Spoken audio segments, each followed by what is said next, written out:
Tere tulemast vaatama, kuulama meie Petrolheadsi podcasti. Aitäh Balterile meie uute suverfide eest ja Glassdrive'ile uute esiklaaside eest.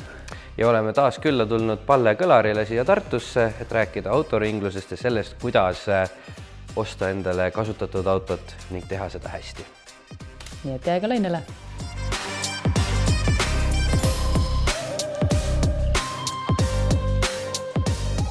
No, tšau taas.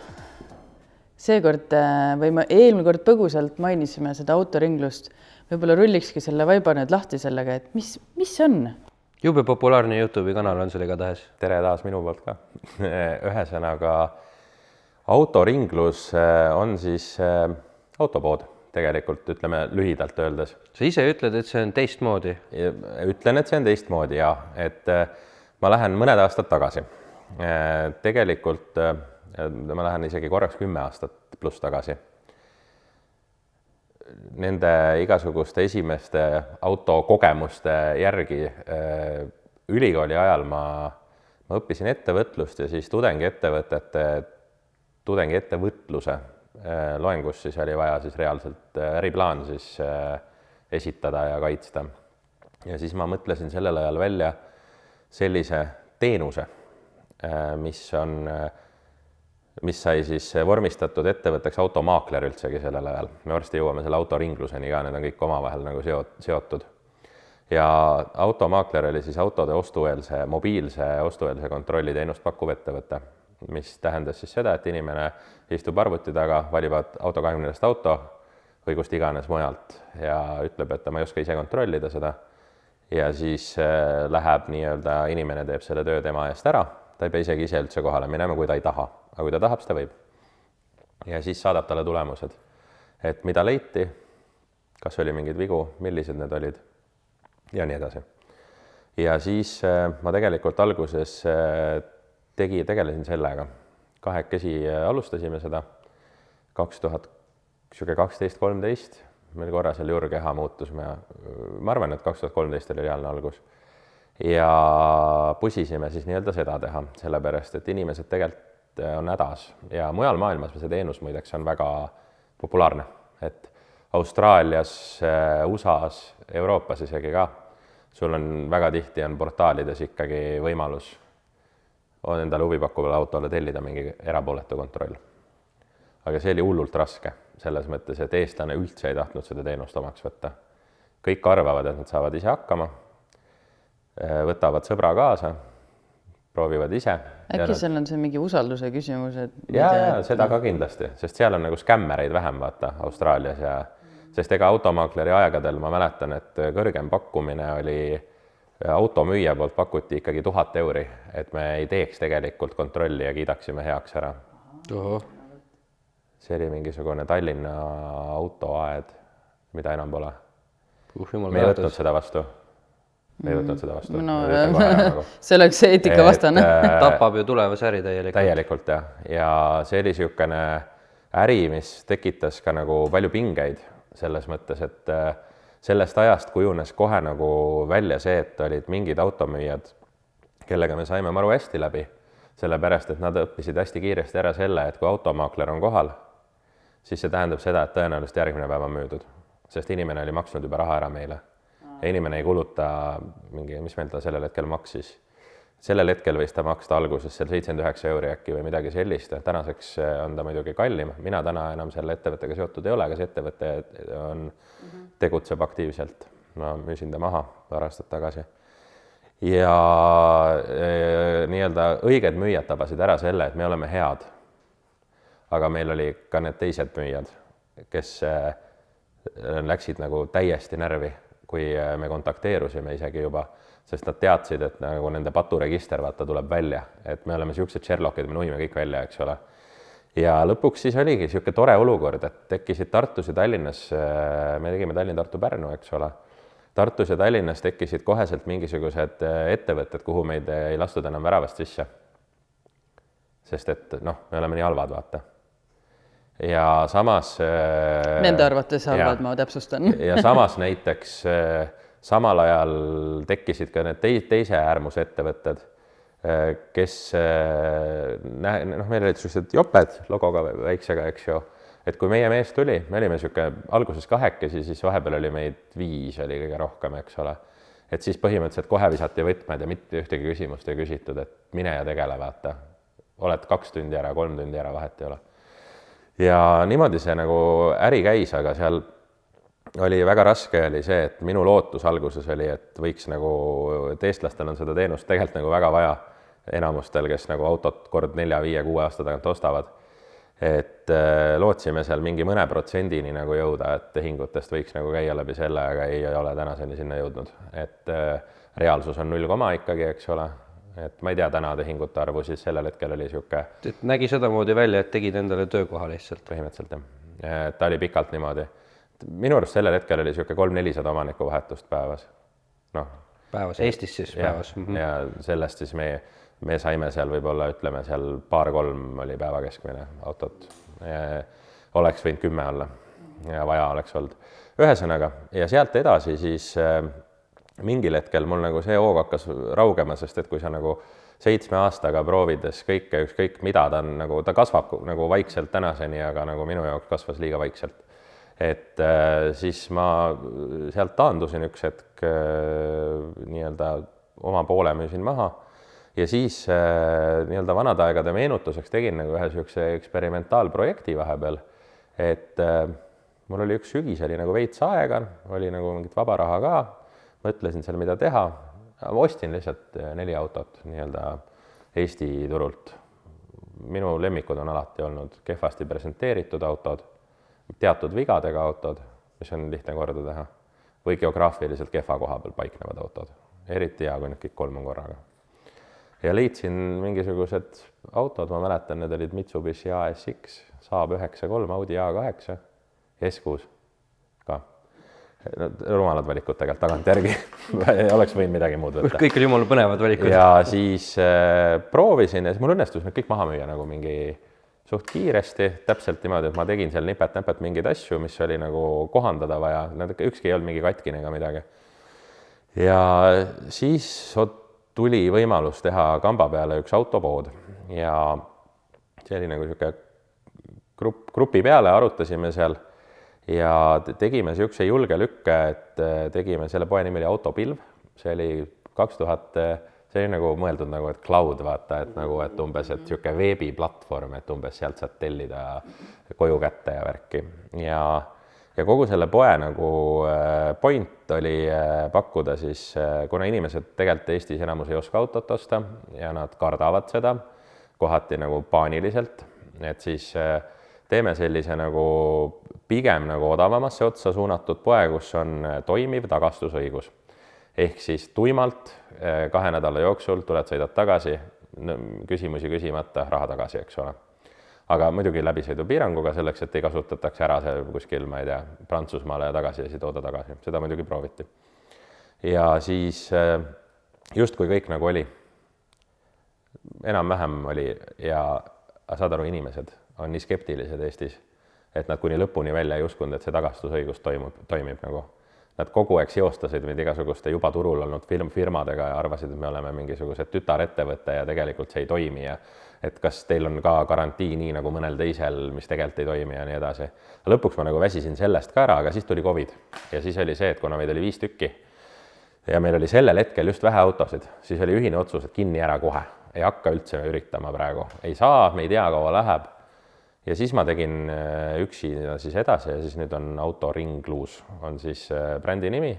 Kaotasin ära selle tagastusõiguse sellepärast, et keegi ei usu seda niikuinii. Ja reaalselt nagu see oli probleem. Ja tegin nii-öelda vähemalt, ma ise nimetan kasutatud autod e-poeks. Reaalsus loomulikult on see, et e-poe vormis ma kõiki autosid ei müü. Aga ma müün e-poe vormis ikkagi regulaarselt, mis tähendab siis seda, et sa ostad ära, ja ma toon sulle koju, ma olen viinud niimoodi, et panen võtmed postkasti ja enne siis videokõnega näitan seda, mida inimene tahab näiteks. Või kui mul on selle auto kohta video filmitud juba ära, siis vaatab seda video. Ja siiani on nendega hästi läinud, aga eestlane on ikkagi selle koha pealt nagu, kuidas ma ütlen, tagasihoidlik, et tullakse ikkagi pigem ise kohale ja mis sa hakkad ära noh, et ma arvan, et sihuke 10 autost ühe ma vingu. Aga mis seda skepsist ikkagi põhjustab, et mis seal nagu turu peal siis tehakse? Turu peal tehakse ilgelt palju pahandust tegelikult ja on tehtud kogu aeg ja jätkatakse. Et automüüja maine üldiselt on nagu ääretult kehv. No Ameerikaski tuleb ju väljend used car salesman, noh nagu tähendabki sellist libeda ülikonnaga, libeda jutuga, natuke haisvat tüüpi, eks ole. See peale tükkivat. Ja hästi peale tükkiv. Valetab ka. Just. See on ju nagu üle maailma stereotüüp. Ja Eestis on see nagu kahjuks väga sarnane.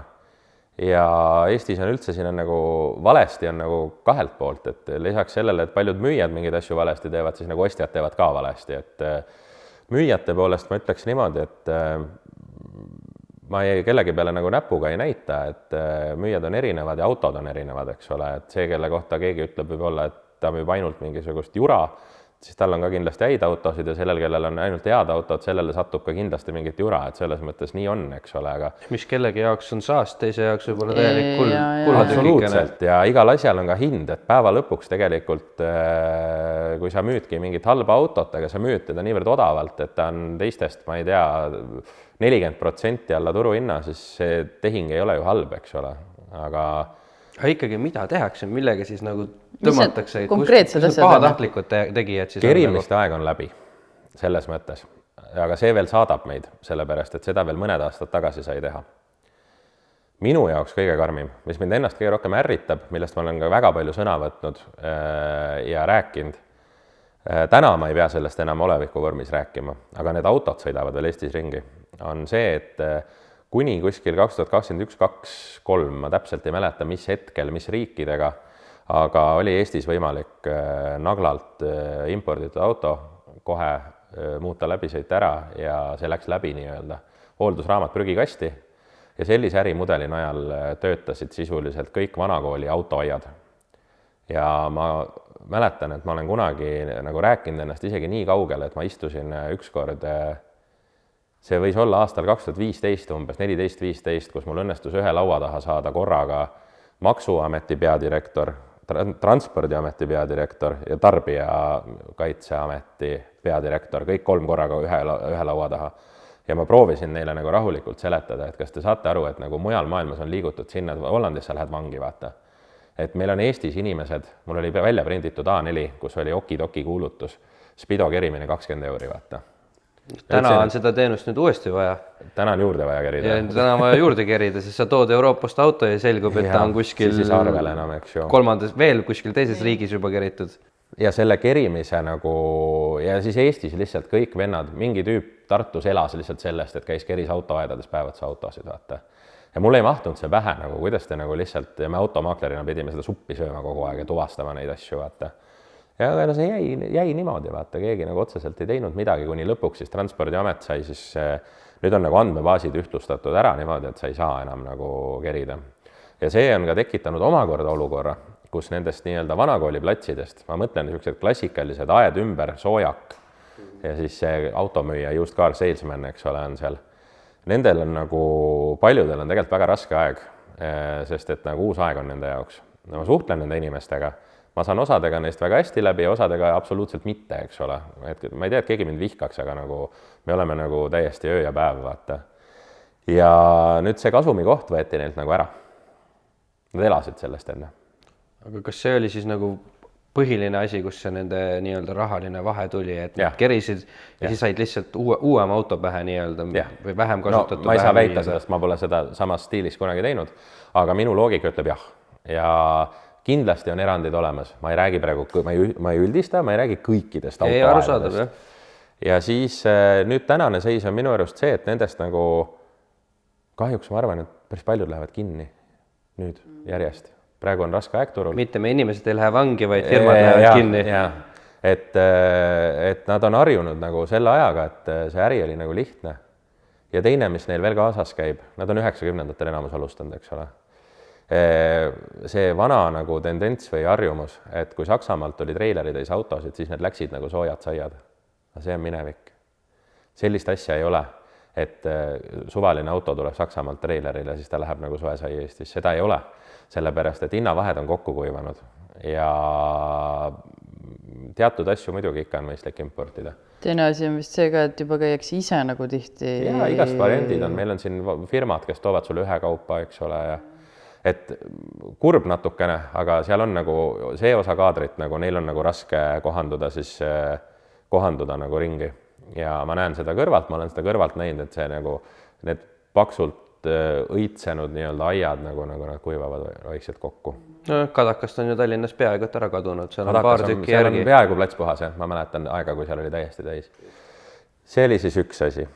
Siis on meil tegelikult autoturul, see on nüüd nagu asi, mida tavainimene ei tea, ei oska aimata, ei oska karta ja võib-olla ei peagi kartma, aga teada võiks. Kui sa võtad lahti kuulutused ja hakkad nii-öelda siis vaatama autosid, võtame näiteks Auto24, siis meil on seal autopoed ja siis meil on seal eraisikud, eks ole, või firmad eraisikud, lahterdame siis niimoodi. Aga need eraisikud, nendest tegelikult pooled umbes või isegi 60%, ma ei ütle infoallikat, aga see info ei ole kaugel sellest, on seal väga lähedal. Ei ole tegelikult eraisikud, vaid on tegelikult vahendajad, kes tegutsevad ilma ettevõtteta. Ehk siis nagu, kes igapäevaselt teenivad sellega raha, kuskilt leiavad mingi diili, panevad sinna mingisuguse oma katte otsa ja müüvad. Mis ei ole nagu kuritegu, kõik on okei, aga seal tekib nagu see konks, et see on veits see, et kes meist seda teinud poleks. Oota, sa mõtled nüüd, mis, et ma võtan... Auto24. Vaatad kuulutusi, tundub eraisik. Ja ta tegelikult, ta ei ole selle auto tegelik omanik, ta serveerib ennast kui omanikku. Selles mõttes. Et nad on tegelikult vahendajad, nad on ostnud eile selle auto, see on vormistamata. Ta ei vormistagi enda sa mõtled, et sa lähed Peetri käest autot ostma, vaatad Maanteeametist, et kurat 10 aastat on auto Peetri käes olnud, eks ju. No, aga kohale Peeter ei tule, tuleb mingi teine vend. Aga müün sõbra autot. Aga miks see paha on? Või mis ta ei olegi otseselt paha, aga seal tekivad sellised olukorrad, et esiteks see, kes sulle seda autot näitab või müüb, kui ta on aus inimene, see on kõik okei. Aus tähendab seda, et ta ütleb, et ta tegelikult ei tea mitte midagi muud, mis tal paberitel kirjas on. Aga nad tihtipeale serveerivad ennast kui Peeter ja räägivad sulle kõiki asju, mis on aastate jooksul tehtud ja tegelikult on selle üleeile ostnud, siis kui vormistamiseks läheb, siis sa saad aru. Ma küsin siia vahele, kuidas see üldse reaalne on? Ma eeldan, et ma ei ole üldse ainus ja neid inimesi on väga palju nagu mina, et ma nagu alati vaatan, milline see Peeter välja näeb. Selles mõttes Google on väga magical thing, kus sa näed väga palju siis sa oled väga usin selles suhtes, et aga ta alati ei anna oma perekonna nime, kui sa temaga suhtled telefoni. Vormistamise ajal ikka selgub jah tihti, et sa ei tee tehingut autoomanikuga, vaata, et mingi täitsa kolmas vend on hoopis. See on see nii-öelda, mille pärast pannakse kuulutusse, et kohene ümbervormistamine koha peal ja mingid siuksed asjad, et vältida seda. See ei pruugigi olla probleem, aga samas nagu, kas sa tahad ostjana, et sulle mingi vend valetab ja siis sa nagu saad hiljem teada, et see jutt oli kõik täielik muinasjutt näiteks. Ei taha ju. Sa tahaks seda Peetrit ikkagi nagu selles mõttes, mitte ei taha mingisugust venda, kes võib-olla Peetriga korra kohtus ja ta kindlasti ei viitsinud talt küsida isegi auto kohta midagi, aga sulle räägib pika jutu, vaata. Et neid on hästi palju ja mõni neist ütleb seda, et ta ongi tegelebki ja tunnistabki, et ta on selle nädal tagasi ostnud, teinud mingid asjad korda, nüüd müüb jumala okei, kõik on fine, vaata. Ostab Marketplace'ist, müüb Auto24 näiteks. No kes seda siis meist teinud poleks? Absoluutselt. Aga kahjuks on seal see tendents veel sees, et nagu autoturul nagu see valetamine käib nagu kaasas ja neist pooled umbes ajavad sulle siukese legendi kokku, et sa nagu ei suuda seda kõik ära see on jama, jah. Kuidas sõber on Austraalias ja ta ei saa praegu omanikuvahetust algatada ja sellepärast saab ainult paberitel teha ja siis mingid asjad nagu ei jookse üldse omavahel kokku, siis ta ajab sul selle sõbra nime sassi koha peale, paberites on üks nimi ja ta ütleb teise nime ja siis lõpuks sa saad aru, et sa oled kuskil mingisuguse suure muinasjutu kuhugi keskele tiritud. Kõige paremad on need, kus sa saad 4 ostumüügilepingut. Ja võid ka 2 ükstuse peale pandult. Neid on ka rohkem nähtud, et nii ta on ja seal ja siis lõpuks ongi see, ütleme, see eraisik, kes nagu päriselt enda autot müüb, et ega see ka nii-öelda, ega see ka ei tähenda, et nüüd on muretu ost, eks ole. Et eraisik müüb oma autot 2 juhul. Ühel juhul müüb ta oma autot siis, kui midagi hakkab tuksi minema, aga veel ei ole. Ta võib müüa siis, kui on ka tuksi, sest ta tavaliselt ütleb seda, eks ju. See on see halb variant ja teine variant on, et ta müüb oma autot juhul, kui ta saab endale paremat autot lubada. Et see viimane on see, kellelt sa tegelikult tahad osta. Ta lihtsalt ostis uuem auto, eks ole. Temalt sa tahad tegelikult osta, neid on ülivähe. Neid on ülivähe, kui sa Auto24 hakkad seda otsima. siis ma arvan, et see on niisugune suht mingi alla 10%. Kusjuures, kui ma enda mingisuguseid automüügi asju hakkan mõtlema, siis ma olen see teine vend vist. Et sa nagu ei kiirusta automüügiga, ootad sellel autol oma ostjat nagu kuidagi teistmoodi. Ühesõnaga, see on see, kus sa nagu osta tahad, vaata, kõige meelsamini. Sest sa vahendajalt võid saada ka sama hea auto, ta on ostnud selle sama, aga no seal on juba kellegi vaheraha sees, vaata. Ja teinekord see nii-öelda teine vend, see lihtsalt, ta on juba järgmise autoga sõidab ja see tõesti seisabki tal ja ta tahabki, et ostab keegi ära, tonni tingib alla veel, no fine, võta ära ja mine, on ju. Ja seda saab ise endale lubada paremat, mis tähendab seda, et tõenäoliselt on tal olnud võimalik lubada ka selle eelmise auto nagu hooldust ja remonti normaalselt. Et see on nagu siis nii-öelda niisugune müüjate spekter. Ja ma ei tea, täna nagu ütleme, see kerimine on nagu lõppenud, aga ma arvan, et põhiline on ikka nagu igasugune info varjamine, et mis on nagu karm on see, et nüüd see keskmine kategooria, nimetame siis vahendajate kategooria, eks ole, keda on nagu üle uskumatult palju, ma veel kord kordan, keegi ei aima seda, kui palju neid on. Poleks, ma isegi tõesti see on 50% keskmiselt ja ma pärast ütlen, kuidas sind eristada saab ka. Et seal on see mure, et on need, kes tegelevad oma autodega ja siis on need, kes ei tegele oma autodega ja need, kes ei tegele, tihti teevad niimoodi, et nad ostavad nagu veaga auto ja siis nad müüvad teda, serveerivad teda nagu veata autot. Võt see on see mure nagu. Et ostabki inimeselt auto, kes on müünud selle auto odavalt maha näiteks sellepärast, et meeletu õlikulu on. Aga tema müüb seda edasi, seda mainimata. Kiire mootoripesu umbes ja näiteks, eks ole. Et see on nagu see niisugune siis nõrk koht, ütleme. Seal juures seda teevad mõnes mõttes ka esindused. Ja on juhtunud, sai kunagi viidud üks Range Rover esindusse. Võetud teine auto sealt asemel, mitte Range Rover esindusse, vaid lihtsalt me jätame ütlemata, kes, aga viidud sinna nii-öelda sissemaksuks öeldud, et me tahame teist autot. Praegune on selline, kus on mitmed vead küljes, tehke oma 100 punkti testid ja mis iganes, vaadake ise järgi, anti mis ta oli siis, 10 tonni pakuti auto eest ja 15 tonni oli remondikalkull, on ju. Teeme diili ära ja mis siis juhtus, mõned nädalad hiljem oli see Tallinnast kolinud ümber Pärnusse mingile automüügiplatsile ja müüdi hea ajalooga autona. Need on kindlasti midagi tehtud. Just, meie olime öelnud, et siin on 100 viga ja selle peale esindusest öeldud, see on Range Rover. Tüüpiline, tüüpilised vead kõik. Noh, okei. Jah, see on, ütleme, nii ei tohiks teha, eks ole. Aga see hea ajalooga võib-olla nemad mõtlevad selle alla, et noh, hea ajalugu, et ta on ainult esindusauto olnud ja ainult pärast seda ühe inimese käes olnud. Ei, oligi. On ju hea ajalugu. Hea ajalugu iseenesest ei ole vale. Siuke pakk oli seal dokumente ja remondi ja mis iganes hoolduspabereid kaasas. Ja oli hea ajalooga auto, kahtlemata, aga 3 viimast aastat oli suvalisel hetkel jäänud tee peal seisma ja mitte edasi liikunud enam. Keerad välja, lähed jalutad auto ümber, teed mõned tiirud, mõned küki püsti hüpped, paned käima, vaatad, nüüd läheb jälle, sõidab edasi. Ja keegi ei tea, miks. No nii võiks mitte teha, jah, eriti nagu mingi ettevõte. Just, et lähed, ja siis lähed, annad esindusse, ütled, et mingid elektroonikakalad on ja nad ütlevad, pole probleemi. Aga nüüd selle autoringluse juurde tagasi tulles, et sa rääkisid sellest nagu müüja poolest, on ju?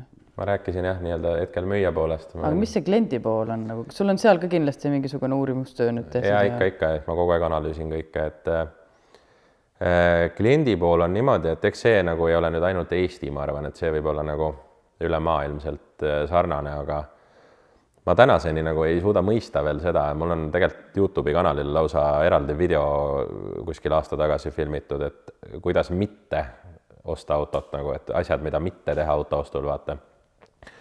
Ja esiteks kliendid on, väga paljud on hästi närvilised, nagu nad nii hullult kardavad seda protsessi. Ma olen näinud, nagu, kuidas tehakse värisevate kätega, ma ei tea, 4 suitsu järjest selle pärast, et on nii hull on lihtsalt, see on nagu nii... Kas me räägime siin kohal siis mitte üldse autoinimesest, et kes... Me räägime tavaostjast, kes vahetab oma autot võib-olla 3–7 aasta tagant ühe korra näiteks. Ja nagu hullult nagu kardetakse, aga nagu ma veitsan sellest selles mõttes aru, et ma just rääkisin, miks kardetakse, eks ole, et mis nagu on põhjused. Ja aga selle nagu hirmu puhul on minu jaoks nagu arusaamatu see, et sul on võimalik seda tegelikult nagu kõvasti maandada sellega, et tee eeltööd. Sa saad eeltööd teha tegelikult väga palju. Sa saad igasugu asju uurida, enne kui sa üldse auto juurde tuled, eks ole. Sul on võimalik igasugu asju uurida, sul on võimalik võrrelda, analüüsida, konsulteerida, siis on sul võimalik helistada ja küsida telefoni teel ka igasugu küsimusi või kirjutada, eks ole. Aga eestlane, kuskil sihuke 3/4 ostjatest, ma arvan, on hästi puuduliku eeltööga. Ehk siis tihtipeale nagu hüpatakse ise nagu võõrasse olukorda ja enne ei tehta väga mitte midagi. Et näiteks minu jaoks täitsa tavaline see, et minuga kontakteerub keegi, kes ei saa nagu väga mitte midagi aru, et mis autost üldse täpselt jutt käib ja ta võib-olla on korraks kuulutust vaadanud ja that's it nagu. Ta ei ole lugenud isegi seda lisateksti seal all läbi, ta ei ole Maanteeametisse vaadanud, ta ei ole LKF-i vaadanud ja siis ta nagu, sa panedki ennast ebamugavasse olukorda, vaata. Ja ma vahel nagu imestan, et kuidas nad helistavad ja raiskavad selle kõne lihtsalt ära. Küsivad, et kas autot saab näha. Jah, saab küll. Kas homme saab? Jah, saab küll. Aga nad ei küsi mitte midagi rohkemat. Tegelikult tulevad Narvast näiteks, Tallinnast, eks ole. Ma räägin sulle, küsi mult autos. Aga võib-olla sa oled nii usaldusväärne müüa lihtsalt, et nagu et isegi 1000 € auto on ideaalses korras, eks ole. Mis seal ikka küsida? Jah, tihti nii tehakse, sest et kui auto meilt küsida, kas autot saab näha, igaüks vastab jaa. Kõik vastavad sulle jaa, saab küll. Kõik vaata. Küsi vigade kohta, küsi iluvigade kohta, küsi hooldusajaloo kohta, küsi hammasrihma vahetuse kohta, küsi rehvide kohta. Sa saad nii palju infot juurde. Need on kõik tasuta küsimused. Keegi ei võta raha sult selle eest. Ja kui hakkab ära puiklema, siis ära selle autot mine. No kui tulebki vastus mingi, ma ei tea ja see on vana auto ja mingi, tee mis tahad, vaata, siis võib-olla äkki helistad järgmisele, vaata. No, et nagu, ja siis ma vahel ise nagu ütlen, et kas te sooviksite, et ma räägin teile natukene autost ka, sest et mul on ikkagi paljud autod päris odavad autod, vaata. Ja siis tavaliselt, jaa, siis ma räägin. No. Ja siis mul on hea meel, kui ta selle jutu peale kohale ei tule näiteks, sest see oleks olnud mõttetu kohale tulek. Ta tuleb valede eeldustega, ta tuleb lootma midagi, mida ei ole.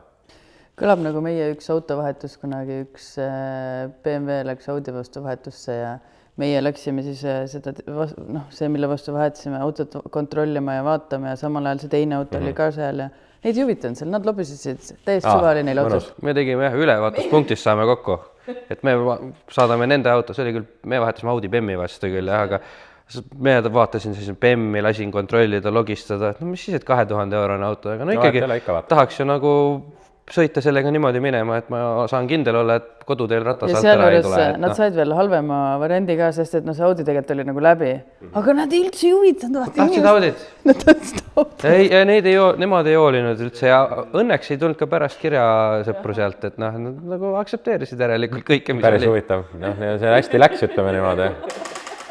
Selles suhtes on nagu... Aga need inimesed on jah nagu... Nad teevad puudulikku eeltööd, kohati ei tee seda üldse ja siis nagu mässivad iseennast sellisesse keerulisse olukorda, kus nad on nagu ülirask kimbatuses nii-öelda väga keeruline neid otsuseid teha. Et mul 31. detsember mingi õhtupoolikul hämaras käisid autot vaatamas 2 inimest, kes kõigepealt nuiasid mu nagu kohale, eks ole. Ma ütlesin viisakalt, et nagu tegelikult nagu ma saan küll, aga ma praegu 2 tundi ei saa. Ma ütlesin, et ma võin tulla hiljem, et lähme kuhugi Valgesse kohta, 5-6 ajal võin korra veel tulla, eks ma tegelikult töölt ära läinud. Ei, kohe on vaja ja hullult on vaja ja siis ma läksin kohale ja siis, kui ma olin nagu nendega kohtunud, nad olid mõlemad näost valged ja käed värisesid põhimõtteliselt, eks ju. Ja siis ma sain ka aru, et puudulik eeltöö jälle ta ei saanud aru, kuhu ta tuli, mida ta täpselt vaatama tuli. Ja siis ta küsis mult ühe küsimuse. See oli siis 3000 € auto, Ford Focus 2011. Ja küsis mult ühe küsimuse, et mis ma arvan, kui kaua selle auto kere kestab enne, kui rooste kuskilt välja tuleb. Ütlesin 2-3 aastat, ma arvan. Ja kui väga usin oled, siis võid pikendada seda aastakese 2, et fookus vaata. Ja siis ta vajus veel rohkem näost ära ja teatas mulle vastu, et seda vastust ma ei lootnud kuulda. Ma korra mõtlen, et... Ja nad läksid ära. Saad aru, ettevalmistus, et nagu sa tuled sellist hinnaklassi vaatama, mis ootused või eeldused või kas sa enne olid uurinud natukene, mis ja selle juures selleks hetkeks juba 14 aastat vana Ford ka. ilma arvustata, täiesti ilma aga arvustata. see on minu arust tavaline, et vähemalt Eestis küll ma olen näinud, et tuleks ostma iga kord uut autot just. Ja, see on karm, et enne pole vahet. Aga see küsimuste värk, äkki inimesed, nad ei tea, mida küsida. See, kes tuleb Narvast vaatama, võib-olla ta ei teagi, et ta peaks küsima ja tema point võib-olla on üldse see, et ma tulen auto kõrvale ja küsin seal. Jah, niimoodi nad teevad ja nad kulutavad sellega kulutavad enda aega meeletult, pendeldavad ringi. Ma arvan, et ma lihtsalt ise mõtlen, et äkki see loogika niimoodi, ma hoian just aega kokku, sest et ma näen autot kohe ja ma saan kohe küsimusi ka küsida ja siis ma saan 2 ühes ära teha. Ja niikuinii valetab mulle telefonis. Ja täpselt, et nagunii. Jah, ei, see võib vabalt niimoodi olla, et niimoodi mõeldakse, et seal on lihtsalt küsimus, et kas... Aga nüüd, kui ma ei tea, mida ma siis tegema peaks? Kui ma tõesti ei tea küsida ühtegi küsimust, ühtegi asja ei oska. Siis ikka tuleb koolitusele tulla selles suhtes, et tegelikult ma olen selle teemaga aastaid tegelenud, ma olen YouTube'i omajagu materjali ka autoringluse kanalile pannud, et siis ma tegin mingi live koolituse esimese natuke aega tagasi siin nüüd kevadel ja meeletult hea tagasiside oli. Ma ühe korra niimoodi viisakalt mainisin, et kellel on tagasisidet, et võite saata, eks ju. Koolituse siis? Kuidas osta kasutatud autot? Siin samas. Ta panin pingid sisse ja projektori seina peale ja siin oli auto ka sees meil, kapott lahti ja 3 tundi siis juhendasin. Seal oli 17 kuni 60, ma arvan, või mingi siuke skaala, mehed kõik olid kohal. Ja lihtsalt proovisingi neile anda selle oskuse edasi, et kuidas nad saavad kasutatud autot osta niimoodi, et nad sellest võitjana välja tuleks. Ehk siis et nad ei saaks mingi asjaga üle, et nad saaksid enda eeldustele vastava asja. Ma ei öelnud ideaalse asja, seal koolitusel mõtlesin, et sa ei saa ideaalset asja. 900 euro eest ei saa ideaalset asja, sa saad eeldustele vastavat asja ainult otsida. Ja siis tegime veits praktikat ja siis ma rääkisin neile igasugu nippe, et kuidas kuulutusi sõeluda ja millised on red flag ja millised on green flag olukorrad ja need olid kõik jube rõõmsad, et nüüd ma arvan, et sealt pundist on sellised eksperdid, et nad hakkavad need targad sõbrad olema, kes kaasas hakkavad käima autoostuvad. Tegelikult ma mõtlen, et see on päris hea, see on põhimõtteliselt see automaakler, aga sa teed selle inimese selleks, kes siis ise siis diagnoosib seda autot. Ja see kuidagi toimis ka, sest et vaata, see oli siuke tore, mingi õhtune siuke väike kokkusaamine, ma tegin suht odavalt ka selles mõttes, et jah, ma tasuta ilmselgelt ei teinud seda, eks ole, aga see ta on taskukohane ja ma jätkan nende tegemist selles mõttes, et nüüd praegu siin filmimise järgselt kindlasti on tulemas 1 või 2 koolitust veel ja siis suve-sügise peale lisan neid, et ma panen need nüüd autoringluse kodulehele, tegingi rubriigi ja siis kui kuupäev on, siis ma panen sinna välja.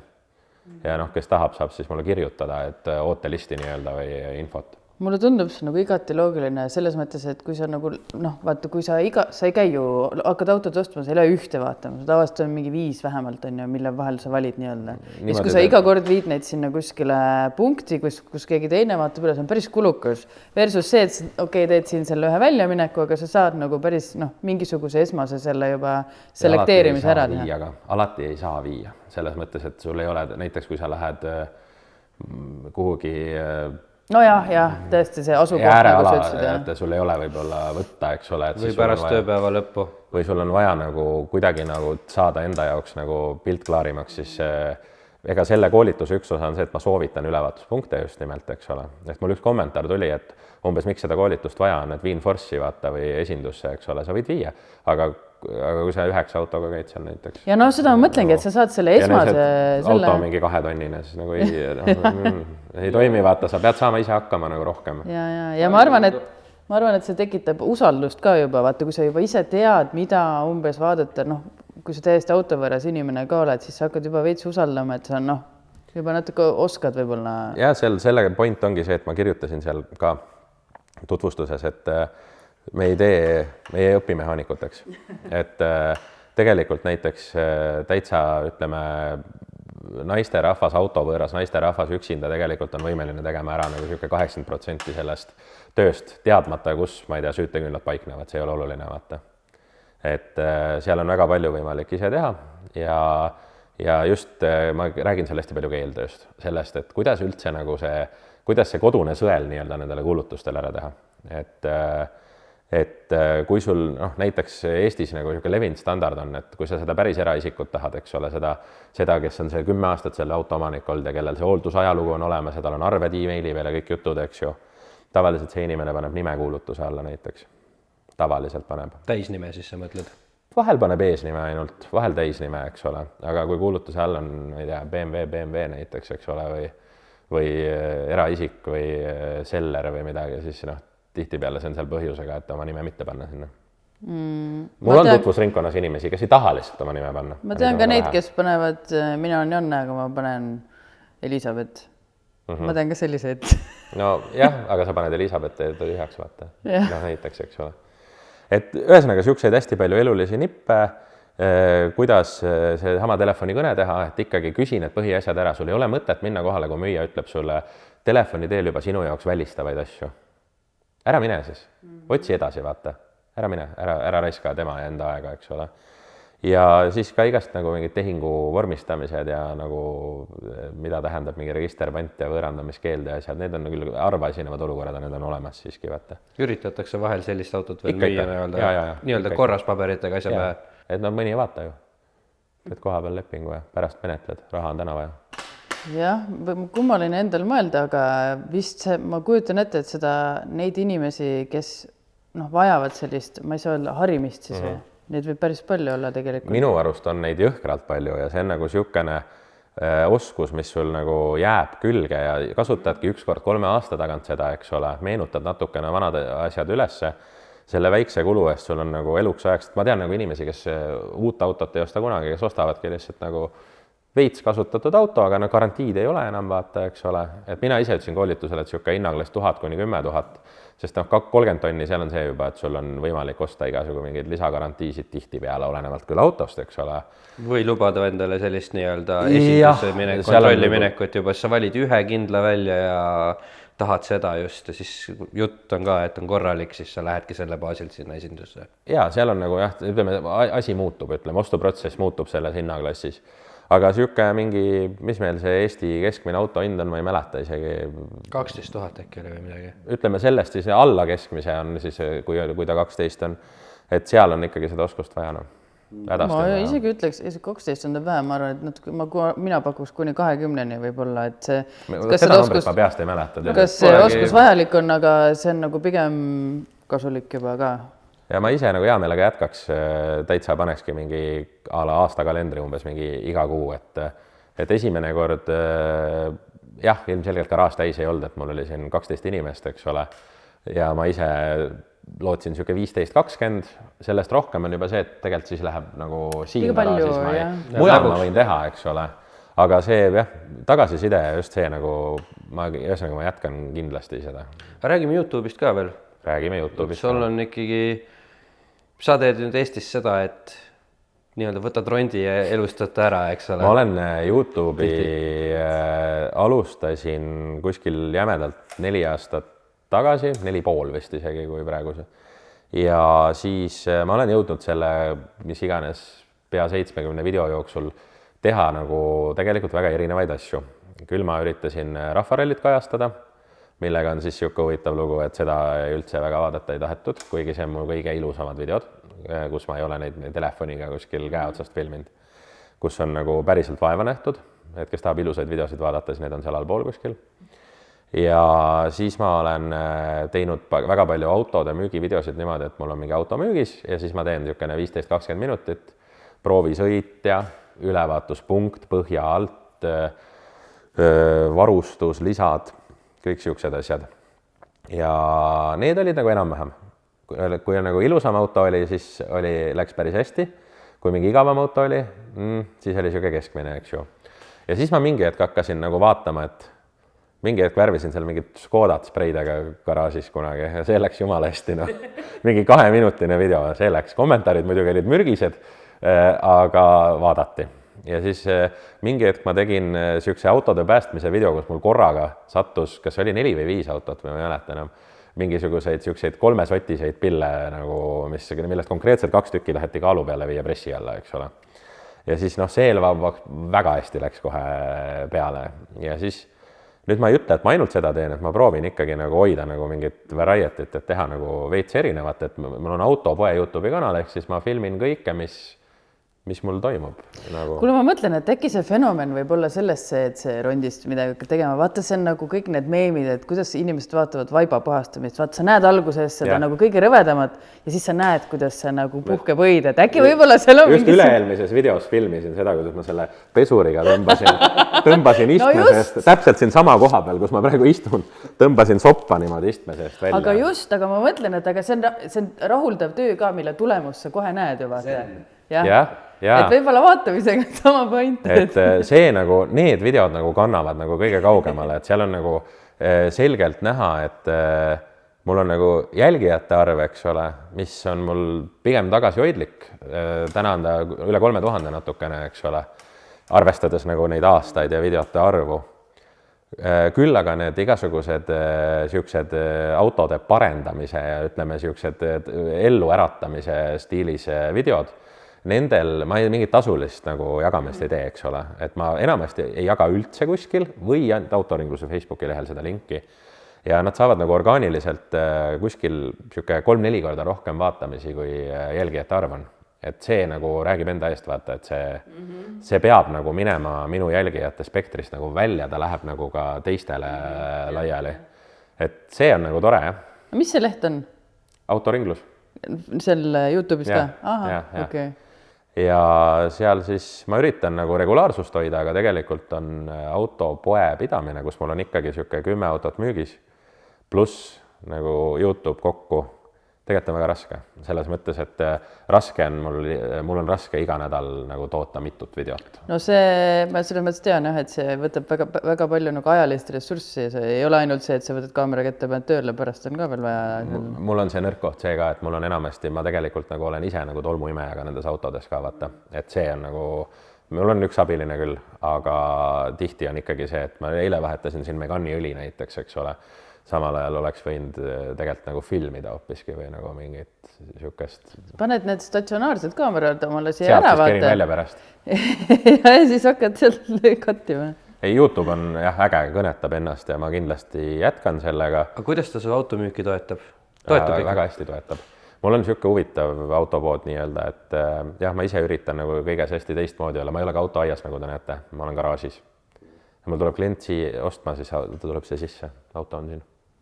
Eelmine klient käis, me tõstsime auto üles, ma andsin talle kindlad kätte ja tööriistad pihku. Kõigepealt teed enne koolituse, vaata. Sa saad paketti teha enne koolitus ja siis saad oma autot vaatama. Ja siis YouTube muidugi toetab, sest et on veel Eestis täna juba, kus juures autopoed teevad videosid, enamasti teevad siukseid nagu ilu ja müügivideosid. Mina teen nagu siukseid, kus ma olen mingi roostes põhja all, vaata näitan, et see rooste ei ole nii hull koputanud. Siin on veel metall taga stiilis videosid, eks ju, no lanemad autod. Aga pood on mul väike selles mõttes, et mul on enamasti, ma ütlen, et siuke jämedalt 10 autot. No korraga nagu? Jah, pluss miinus. Aga nüüd tuleb point, et ma olen selle eest isegi saanud nagu tögada nagu nendelt vanakooli meestelt, et mis tõsiselt võetav tegija saavad 10 autoga oled, eks ju. Aga ma enamasti suht 10-6 müün ka. Ehk siis nagu mul käib suhteliselt vilgas elu, et mul on vähe autosid, aga nad vahetuvad. Kogu aeg rotatsioon on peal, on ju? Et mul on tööd hästi palju, ma iga päev sisuliselt tegelen nendega, aga peale vaadates tundub, et nagu, et autosid on vähe, vaata. Ja samal ajal mõni plats, kellel on võib-olla 50 või 60 autot, eks ole, müüb näiteks 6 või 5 või 4. Ma ei ütle, et ma 10 iga kuu müün, see on selge liialdus, et keskmine on 6 tegelikult. Kas sa müüjana teed ka midagi teistmoodi? Okei, sellest ma saan aru, et sul on võib-olla see garaaž siin, aga seda nad ju ei tea ette, on ju, et nad telefonis ütlen. See, mis sa telefonis... Ja et pimedas võite ka tulla. See on hästi oluline. Okei. No ma mõtlen, et mis siin nagu teeb, eristab, et sul on see rotatsioon... Ma arvan, et see YouTube on nagu asi, mis kannab. päris palju, sest seal on ju avalikud kommentaariumid, sa võid sinna kirjutada petis ja siga pärast, vaata kui midagi nagu, aga pole tänaseni kirjutatud ja mul 0 tarbija vaidlust ka tänaseni. Aga kas sa remondid kõiki neid autosid, sa tood ta kuskilt, leiad Kükiteküla metsast üles seda ja väga õige algus oli, umbes nii ongi tihti. Ja siis tood siia ja siis alles saad teada, mis see on ja siis hakkad teda remontima. Ja ma õpetan ise inimesi, kuidas osta, aga ma tegelikult siuke odavas otsas ostan iga teise auto pimesi ise. Mul on sisetunne tekkinud ajaga nagu, et ma ostan pimesi neid odavaid autosid tihti kuskilt teisest Eesti otsast ja siis ma siin hakkan lahkama, kui midagi väga valesti on, siis ma ei hakka üldse taga tegelema, et näiteks utiliseerin või varuosadeks või mis iganes. Mitu pressi alla läinud on? Väga vähe, üksikud autod ainult, et ma praegu mõtlen, et ma äkki olen Kuusakoskis käinud viimase 2 aasta jooksul 3 korda. Ja need olid siuksed ostud siis, mis lihtsalt läks nagu failisid lihtsalt? No põhimõtteliselt küll, et seal üks oli isegi lausa siuke ost, et ma tegelikult tegin teene lihtsalt, ma viisin ära, et ma teadsingi, et sellega ei saa asja. Proovisin Afrikasse pakkuda korra, oli üks siuke auto, mis sinna võiks huvi pakkuda, aga ta ei läinud, seal olid jupid puudu komplektne. Aga jah, protsess on selline, et ma ostan enamasti Eestist, aga vahel mujalt ka. Mulle vahel meeldib, ma olen käinud Soomest mõned asjad toonud ja siin Poola turgu olen hakanud avastama viimasel ajal ja siis mitte, et sealt midagi saaks väga, aga midagi siiski natuke saab. Ja siis ma olen põhjalik lihtsalt. Ma olen ise jube hea testisõitja näiteks. Et kui ma teen tund aega proovisõitu, siis mul on nagu väga palju infot käes. Mul on endal diagnost, mul on tõstuk ja siis ma tavaliselt nagu vaatan lihtsalt põhjalikult üle ja vastavalt hinnaklassile siis teen enda peas mingi otsused, mis on need mõistlikud asjad, mis ära lahendada. Et kui auto on väga odav, ma ilmselgelt kõik ei tee, ma lähen pankrotti, see ei ole reaalne vaata, aga siis ma ütlen näiteks. ABS-i tuli põleb ja ma ei tegele sellega. Ülevaatust ei saa praegu. Ja kui on nagu kallim asi, siis ma muidugi üritan ikkagi veatuks teha, et see veatu piir tavaliselt autoringluses jookseb seal kuskil 5 tonni pealt umbes, et sealt edasi üritan ikkagi anda nagu asjad välja, nii et ei ole midagi viga. Ja siis mul on kuulutus ka natuke teistsugune, mul näiteks kui minult auto ostad, saad igast koostööpartnerite soodukaid pärast ja siis koju toomise võimalus on, eks ole, ja ma jagan hästi palju infot, kui mult seda küsitakse. Vastan alati jaatavalt igasugustele mingitele videokõne ja täiendavatele videonõuet, kui palutakse. Kas sa nagu töötad ainult selle pealt, et sa nagu valid ise need autod ja siis müüd või on ka niimoodi, et mingi inimene praegu mõtleb, äkki võtaks sinu kaudu, tundub normaalne vend, et kas ta saab tellida ka näiteks autot, ütleb sulle, mis ta tahab ja siis sina kuskil... Ma ei ole nagu päris niimoodi veel teinud, mul on küll inimesi, kes kirjutavad mulle, et panevad ennast nii-öelda nagu waiting listi, et kui tuleb Passat B6 näiteks, eks ole, mingi keskmiselt korralikum eksemplar hinnaga kuni mingi 3000 € või 2500, et ma siis kohe neile teada annaks. Ja ma olen võimeline seda nagu mingi kuhugi maani pidama, seda waiting listi ja selle waiting listi alusel on toimunud ka tehinguid reaalselt. Mitte palju, aga ikkagi iga aasta siuke paar tükki on tõesti, kus mul on öeldud, ma otsin midagi sellist ja ma üks hetk helistan, ütlen, et kuule, mulle pakuti, ma ostan homme ära, tule vaatama. Aga ei tea, vaatame, mis tulevik toob selles mõttes, et ma olen siin praegu igast asjade peale mõelnud, et autoringlus on siuke nagu autopood küll, aga seal on ikkagi nagu täna juba kõik võimalikke nii-öelda kaasnevaid teenuseid kodukal üleval, et... Aga kas Passat võib öelda, et on siis kõige populaarsem auto Eestis nüüd? Ma arvan, et ta on siuke tugev top 3 pill küll. Vaata, me oleme Lõuna-Eestis ka praegu. Põlv on lähedal, jah? Passat nagu siit allapoole nagu on teema ja manuaalkastiga eriti. On päriselt või? Nii kummaline, et see nagu Passatit, endiselt... Mul on mitte ükski Passat ei ole. Mis on see auto siis peale selle diisel Passati, mille sa kohe järgi läheksid, kui pakutakse? Eeldused, et hind on normaalne nii-öelda. Minu lemmikud. Mille puhul sa ei kahtle ka, sa tead, et ma saan sellest kohe varsti jälle. See nüüd petroleetsid hakkavad vihkama mind, kui ma ausalt päriselt vastan. Nii. Ma ei vasta konkreetset marki ja mudelit, aga ma vastan niimoodi, et väikse läbisõiduga väike lihtne Jaapani auto. See läheb hetkega ära ka siis siit? Läheb hästi ära, jah. Et, nii, ja nüüd aga nüüd unustame selle, et ma nii vastas. Ei, mis asja, need on ju väga head autod tavaliselt. Teine asi, kui realistlik on saada 20 aasta vanune auto, mis on väikse läbisõiduga ehk alla 200 000 sõitnud? On, tegelikult on, et siin tuleb nüüd see Eesti ajalugu ja Euroopa ajalugu mängu vaata, et Euroopast meil ei ole tihti nagu infot, meil on hooldusraamat tihti tühi ja me ei tea nagu, mis seal toimub. Eesti ajaloo miinuseks on see, et põhjad ei ole nii ilusad jällegi, eks ole. Et võtta üks, viska teist, kumbki pole ideaalne. On võimalik. Olen müünud 31 000 sõitnud autot aastast 2010. Ei noh, see on nüüd kurioosum. Aga noh, Soome ajalooga. Vahepeal oli igas kuulutuses, et originaal läbisõit ja mis iganes, eks ole, ja või et kõik autod olid 194 000 sõitnud. See oli see aeg veel, millest ma enne rääkisin. See aeg on minust veel endiselt alles veidikene, sest ostja ajab seda taga veel. Siis tuleb teha jällegi omalt poolt kõik, et kontrollida. Meil on võimalusi. Või kas hakkab turg muutuma?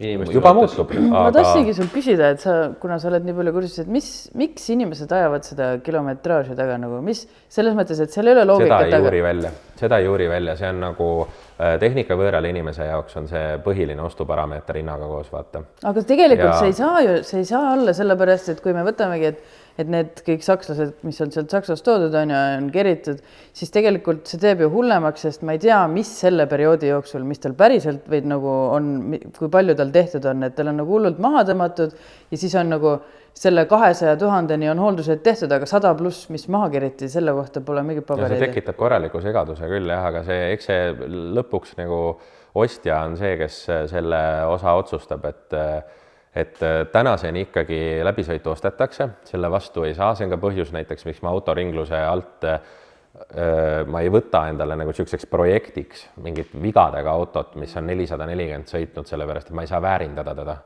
Aga kui see sama auto on 140 sõitnud, samade vigadega ma olen väga huvitatud, eks ole. Täiesti kummaline, no. Ja see on lihtsalt ostja tekitatud olukord, selle vastu võidelda on väga raske ja on õnneks olemas erandid. Eranditeks on tehnikateadlik inimene ei hooli läbisõidust eriti. Teda ei koti, teda huvitab rohkem see reaalne seisukord ja pigem nagu tehtud asjad ja tehtud suured tööd.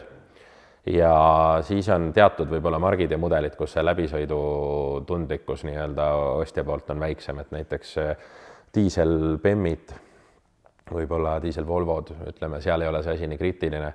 Kui sa bensukas Kia Ceedi paned müüki 440 sõitnuna, ma ei näe seda üldse nagu kuhugi minemas. Ma tahaks ühe küsimuse veel küsida ja see on see, et kuidas siis alla 5000 euroste autode puhul nüüd see registreerimismaks turgu mõjutanud on, et see väga karmilt. Selles suhtes, et ma rääkisin sellest enne suure suuga kõigile, jätkan selle rääkimist, et tuleb, nüüd on see siis käes, väga karm aeg ja selle ajal on ainult üks pluss minu silmis. Et see on nagu selline suurpuhastuse aeg ja ainult tugevad jäävad ellu. Ja sinna poole tüürib. Selles mõttes, et kui ma suhtlen nagu kolleegidega, tutvusringkonnaga, siis siin on nagu olemas lood, kus veebruaris näiteks toimus 0 müüki.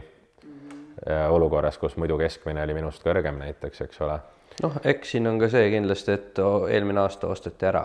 Aga ikkagi see nagu kandub nagu edasi ja see pärsib ja mina ise arvan, et nüüd ütleme igasugused sellised, ütleme siis kehvad vahendajad, kes enne võib-olla elasid sellise mahu pealt, et kiirelt ostsin, panin oma 200 euri otsa, täna müüsin, eks ole, täna ostsin, täna müüsin, seal tuleb suur puhastus. See on ju ainult hea meie jaoks. Vanakooli platside puhul tuleb suur puhastus, kahjuks. Ja teatud võib-olla siis ütleme, rohkem ma ei julge nagu öelda, aga minu nagu lootus on see, et aasta pärast on turg puhtam. Ausamad autod lähevad lihtsamini ja ütleme, et nõrgad ja võib-olla valelikud ja mitte nagu väärtust pakkuvatest müüjatest on nagu osad suunatud midagi muud nii-öelda. Nad võivad autodega ikkagi seotud olla, aga nende väljund muutub võib-olla, eks ole. Ja siis tugevad jäävad ellu. Ma ise loodan ellu jääda, aga ega kunagi ei tea, vaata, eks ole. Et praegu tänase seisuga, ütleme, esimesed kuud on möödas ja autoringlus nagu on tulnud sellest nagu läbi normaalselt selles mõttes, et me oleme ikkagi oma, ma ütlen meie, sest meid on nagu 2 ikkagi, mul on abiline ka, et me oleme oma müügid enam-vähem ära teinud, et loomulikult 10 müüki kuus me praegu ei tee, aga 0 meil ei ole olnud, et me oleme ikkagi seal, äkki oli veebruar oli 4 autot või 3 autot ja see oligi kõige kehvem kuu. et saame hakkama. no selge, tuleb arendada, tuleb laiendada, tuleb mõelda kogu aeg. jah, aga meie aeg hakkab otsa saama. Siin ütleks, et autoringlus on siis see asi, mis siit peab nüüd meelde jätma ja kindlasti hoidke silma peal, et need koolitusi, ma arvan, ma tahaks isegi ühele tulla. Te olete kindlasti oodatud, ma annan teile kuupäevad teada.